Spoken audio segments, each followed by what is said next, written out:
In this video, we're going to continue with our LAN party organization application. Tonight, we're going to cover views and templates. These are two things that work well together and will complement each other nicely. Last week, if you'll remember, we messed with models, so we're not going to touch those in any way except for getting data that we inserted in last week. The first thing up is let's take a look at what we currently have in our views.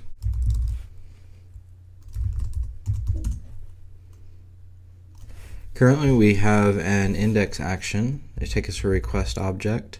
We're setting a template name, which is partyindex.html, which is currently inside of our current app, the party app.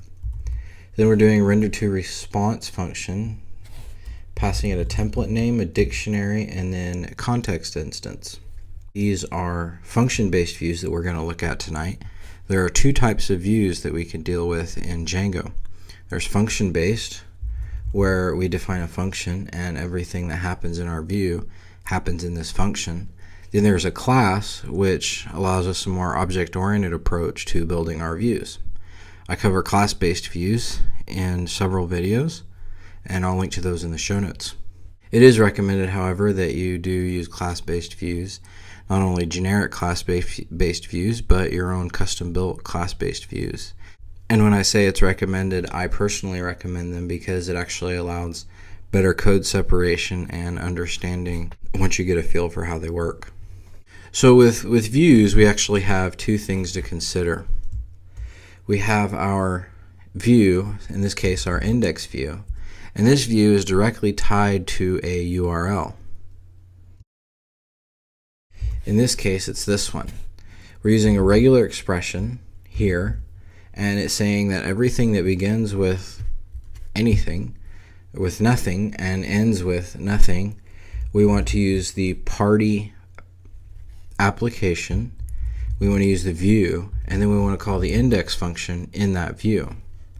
And then we also want to give it a name called index. So as I covered in the other video, the name helps you easily identify and reference it later in case you need to change your URLs, and it's highly recommended that you use these all the time. In this case, we're calling the index function of our function-based view, and it's inside of our views. Every view that you're going to have, every view action that you're going to have is generally going to be tied to a URL of some sort. So let's go ahead and take a look at our view in the case of we want to put data in our index view, in our index template. Because let's face it, we want to take data from the database and get it to the screen for our users. First, we will query our party objects and get all of them, and then we'll do something with it. This gets all of our party objects and assigns it to party. We need to go ahead and import our party model.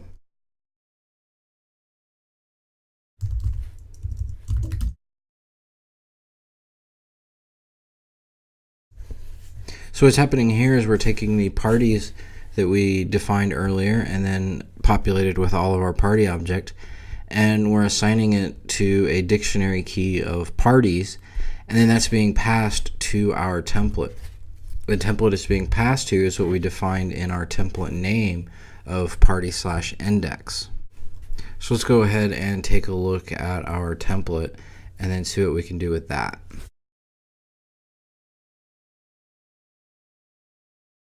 So here we have our basic HTML.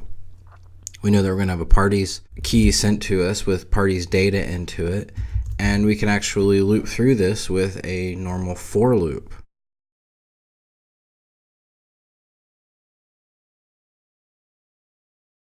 And we just end our for loop with end for.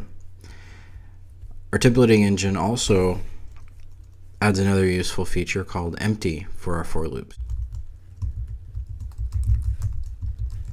So what happens here is in this part of our for loop, we actually do stuff with data that we have. In this part of our for loop, if there is no data, then we just give something that says we don't have anything. So let's go ahead and talk about templates in Django for a second. Templates in Django is a basic templating engine that has its own constructs of logic. That basically means that there are for loops, if statements, and it calls basic Python properties on objects and methods on objects, and accesses different parts of, say, dictionaries. That's about the extent of Python that you have available to you in your templates. The templating engine basically does not let you execute arbitrary Python in your templates. It is strictly there for strict compliance to creating views or creating your HTML and your markup and things of that nature. So in this case, we're calling party and parties, and as in a normal for loop, but we're not actually calling any Python per se. So with that said, so since we have a party object inside of our parties collection, how do we actually use the data that's in there? Well, first we want to create a div for each of our elements. And then each of our parties have a title.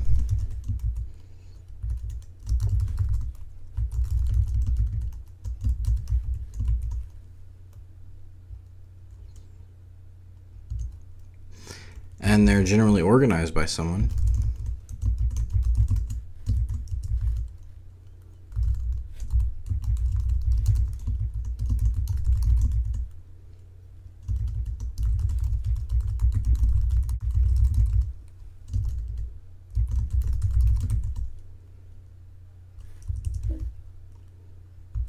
And then also each party has multiple games. So here we go, we have a pretty good template going here.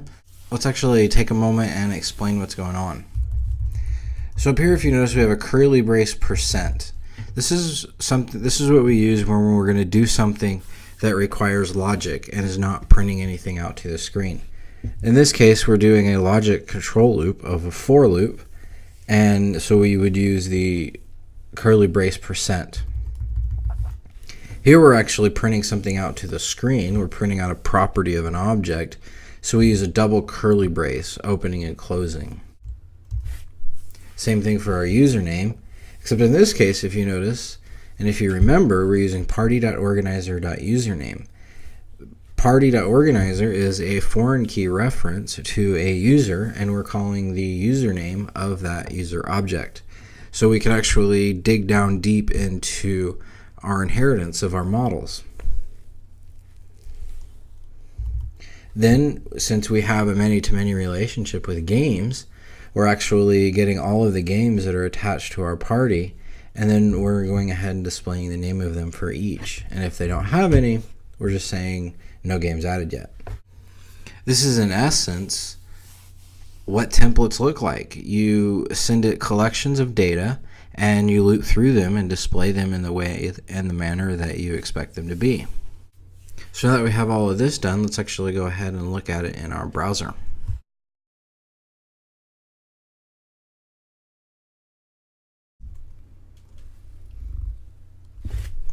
And if you'll notice, we have QuakeCon, and then we have the organized by user, and then for our QuakeCon we have UT 2004 and Call of Duty. And for Tokyo and Tulsa, we don't have any games. So the next big question is, what if we want to look at a specific party and get more details about it?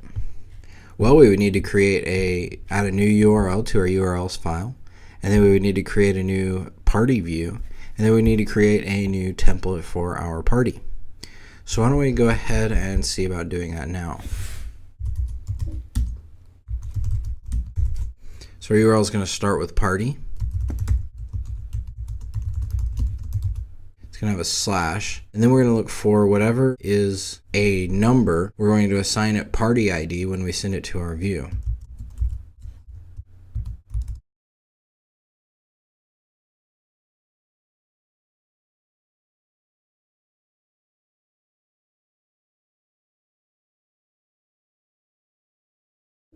So since we have a unique URL compared to our last one, in this case we would have something like, and it would get the first party in our database where it has a party ID, where it has a primary key of 1. We need to define a party view, and give it the right parameters.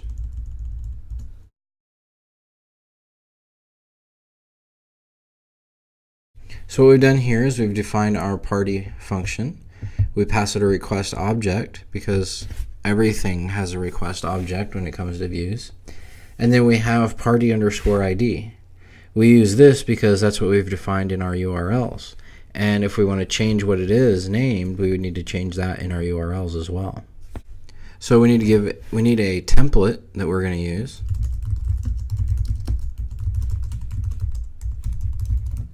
Then we also need to get our party object.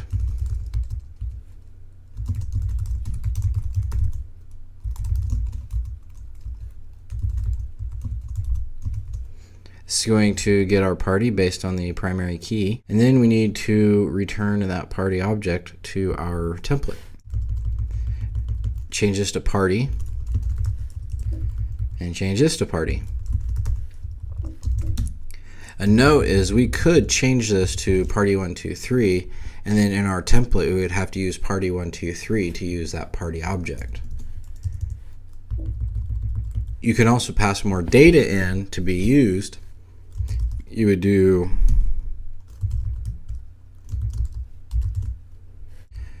something like this, and you would have, say, a bar object, and you would use foo, and then you would access any bar object properties using the foo key in our template. You could also do something like this, and then you would have a string that you would need to use in our template. So moving on, I think we have this well enough defined in our views that we can actually go ahead and take a look at our template for this. And here we really don't have anything, but we do kind of need some boilerplate, so let's go ahead and add that in. And so we're ready to actually start adding data to our page. To do that, let's say we want to actually set the title of our page to our party title. Basically, we would just do something like that. And then for our actual content of each of our parties, then we would simply create a div and do something very similar to what we did for our for loop earlier. And there we go. That looks fairly similar to what we had before for our parties. It has just the base information. And notice we haven't listed the games yet. We're going to do that a little bit later. So let's actually go ahead and take a look at this in our browser as well. So here we have our normal index view. And let's go ahead and take a look at our first party. Here we go. We have QuakeCon. We have our user that's hosting it, and we don't have a date time set, so we're just getting none back. Let's go ahead and also take a look at our second party. There we go. We have Tokyo and Tulsa. It's organized by %20, and it also doesn't have any dates. So that view is working, and those templates are working. You've probably noticed that in each of our templates, we have gone through and used HTML blocks in both of them. And if we did that with every single file, every time we need to make a change, we'd have to go in and edit every single template that we have. Fortunately, Django templates have a good inheritance system. And what we need to do is we need to create a base template. To have a base template that we need to use everywhere in our application, we need to actually set some template directories in our settings for everything to use and to follow. This is a setting in our settings of template underscore dirs, and we have to give it a location of our templates directory that we're going to use. So the first thing, let's go ahead and make our templates directory.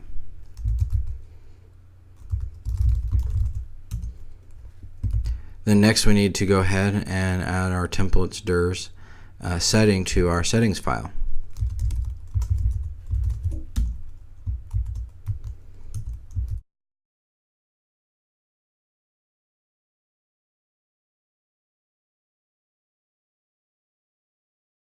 This will create a tuple of all of the directories that are available that our application or that our project should be looking in, we can go in and add as many of these as we want, as long as we give it the absolute location. So now let's go ahead and create our base template. This is going to be very simple. Let's start with our HTML. So in order to set up our base template, we have our HTML, but we need to add in areas that will allow us to later insert data into specific sections. Generally, your base.html, or whatever you want to call it, will be something extremely basic like this, and you'll add block elements to the sections that you want to be able to edit. In this case, I usually will add one in the title and the head for CSS and for JavaScript, and then definitely in the body. And I might even have different types of base ones that will inherit from a master base. So let's go ahead and look at creating our blocks.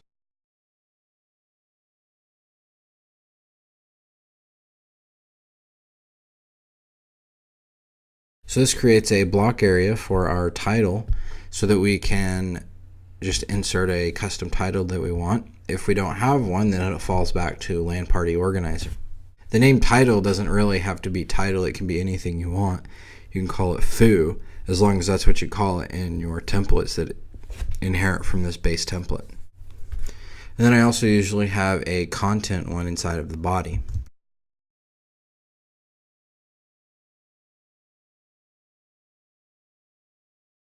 And this is where all of our content is going to go, inside of this block content.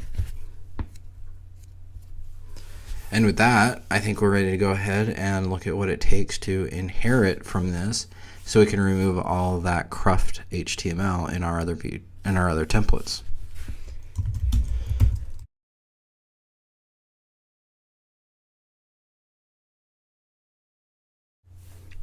So in order to inherit from our template that we're using, we need to basically extend it.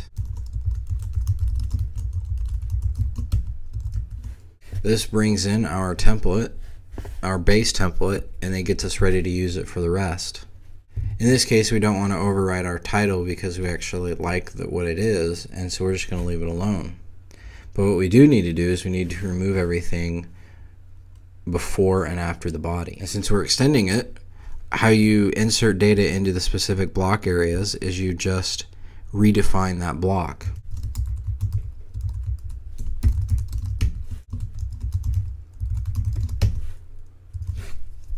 And there we have it. We have inherited from our base.html in our templates folder. We've defined our block content. We've removed our other HTML that's in there, and so now all we have is the view logic, there's the template logic, and the divs that make up the specific template. Let's go ahead and do that in our party template and then look at it in our browser.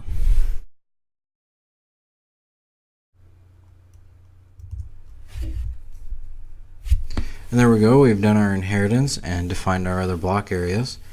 In this case, we have at the top, we have our block title. This is going to override our LAN Party Organizer and just use the title of our party. And then the rest of it was just like in our other template. So let's go ahead and take a look at this in our browser. So see, there's no change in this one, which is good because that means we've done our inheritance right. Same thing for there. And let's go ahead and take a look at the root of our site. And there we go. So now we have a more maintainable and hierarchical setup of our templates. So the next thing let's look at is driving home our template inheritance a little bit. And let's add some linking to our templates.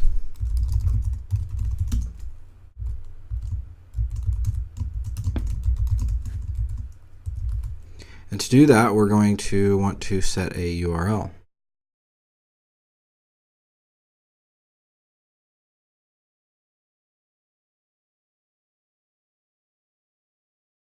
If you'll remember, in our URLs, we named our index, the root of our website, we've named it index. And so in our template, if we'll use the URL helper like we have, and then in quotes we pass it the name of the URL to use, it'll do a reverse match and it will print out, basically in this case, like a slash, and so it'll allow us to actually go to our home page. We also want to do this for each of our parties as well. In this case, we want to link on our H2.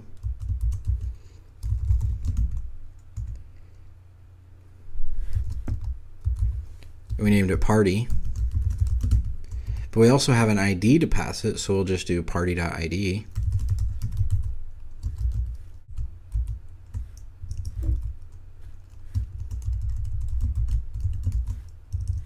And what this has done is it's done a reverse match and looked for the party URL where it actually takes a number that is in the URL, and in this case our party ID. So let's actually look at this in the browser. Here we go, we have links. So you can click on it. If you look at the bottom, we have party/1. We can go there and then we can go back home. We have party/2. Go there and then we can go back home. The final thing we're going to look at for templates is filters. Filters are great because when you start doing stuff in your templates, you can actually call extra functionality that you would normally get in Python, but you can process it through filters. A common one is changing the format of your date, because if you just output a standard date time format, then it gives you this long thing that is generally overly verbose for what you need. So let's take a look at the date filter, and the rest of the filters are going to work fairly similarly. So if we're down here at our start, and these are date time objects, and we simply, at the end of it, we add a pipe, then we do the name of our filter, in this case date, and then we do a colon, and then everything we want to pass into the date, we do past the colon. In this case, we're going to pass in a format that we want our date to be outputted in. This is going to output the day of the week in 3 characters. It's going to output the month with no leading zeros. It's going to output the day with no leading zeros, and the full 4-character year. And with that, let's go ahead and take a look at it in our browser. So we have our QuakeCon. On it, and there we go, Saturday, month, day, and year with no leading zeros in the month. And there you go. With this video, we've covered templates and views, including in the last 2 videos where we've covered models and then the structure of a Django application. We have covered most of the basics that you would need to know in order to get started with Django and really get going at creating nice Python-based web applications.